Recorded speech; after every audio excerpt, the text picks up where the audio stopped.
Аманат жана тобо. Мухаммед бин Мункадир атасынан мындай дегенин уккан.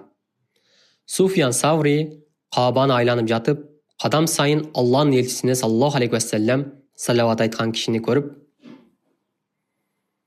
сен Аллага зикир айтууну таштап, баш отуң менен пайгамбарга саллаллаху алейхи вассалам салават айтууга берилип алыпсың.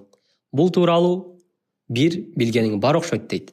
Баягы киши: Алла күнөөңдү кечиргир, сен кимсиң дегенде берки, мен Суфьян Савримин деп жооп берет.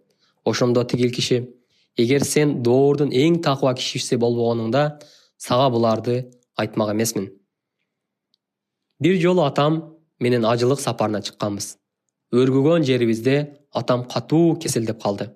Натыйжада биз да ага каралап ошол жерде туруп калдык.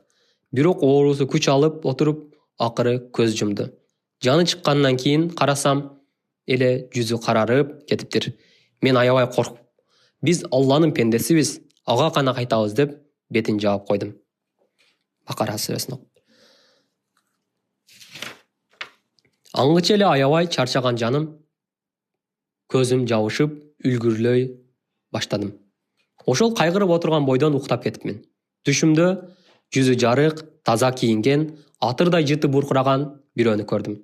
Ал атамдын жанына салабаттуу басып келди.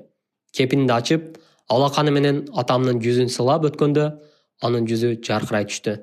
Анан баягы нур жүзү киши кетип баратканда этегине жабышып: "О Алланын кулу, сен кимсиң?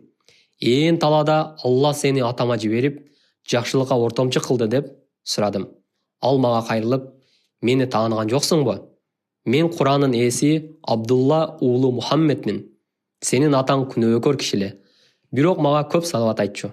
Өлөөрдө оор абалга түшүп калганын көрүп, жардамга келдим.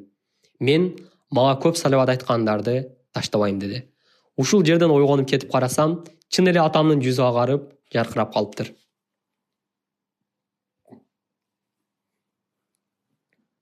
Бир риваятта Амир бин Динар пайгамбарыбыз саллаллаху алейхи вассалам мындай деген айткан: "Ким мага салават айтууну унутса, кайдыгер калтырса, ал пенде бейиштин жолунан адашат." Ибн Мажа 908. Аманат деген сөз адилетсиздиктин алдын алган деген мааниге келет. Мунун тескериси кыянатчылык. Пайгамбарыбыз саллаллаху алейхи вассалам айлакерлик кылгандар, алдагандар жана аманатка кыянаттык кылгандар тозокулар деген. Хаким Мустакрак 650 экен. Мындай сыпатка ээ болгон кишилер тозокко киришет. Пайгамбарыбыз саллаллаху алейхи вассалам айтат: башкалар менен мамиле кылганда акысын жебеген, сүйлөшсө алдабаган киши адамгерчилик жагынан жетик, адилеттүүлүгү тастыкталган жана бир туугандык байланыш зарыл болгон кишилер. Бир бедуин бир элди аманатты бекит сакташат. Өздөрүнө берилген кызматта адилеттүүлүктөн тайбайт. Эч бир мусулмандын укугун тербейт. Алардын мойнунда эч кимдин акысы калбайт. Алар үммөттүн эң жакшылары деп мактаган. Азыр ушул бедуин айткандай кишилер калбай калды деп айтсак ашыкча болбос. Азыр киши кейпиндеги карышкырларды гана кезиктиресиң. Азирети Хузайфадан радиаллаху анху риваят кылынганы боюнча пайгамбарыбыз ушинтип айткан: адамдар бири-бири менен соода сатык кылып, бирок алардын эч бири аманатты сактоого аракет кылышпай турган учур келет.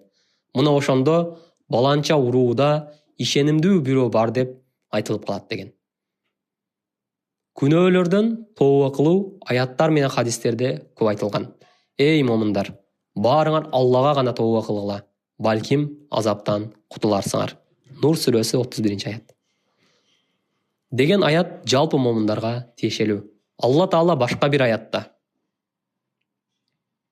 "О имандуулар, Аллага чындап тообо кылгыла, балким эгиңер күнөөңөрдү кечирип, силерди астынан дарыялар агып турган бейиш бактарына киргизер.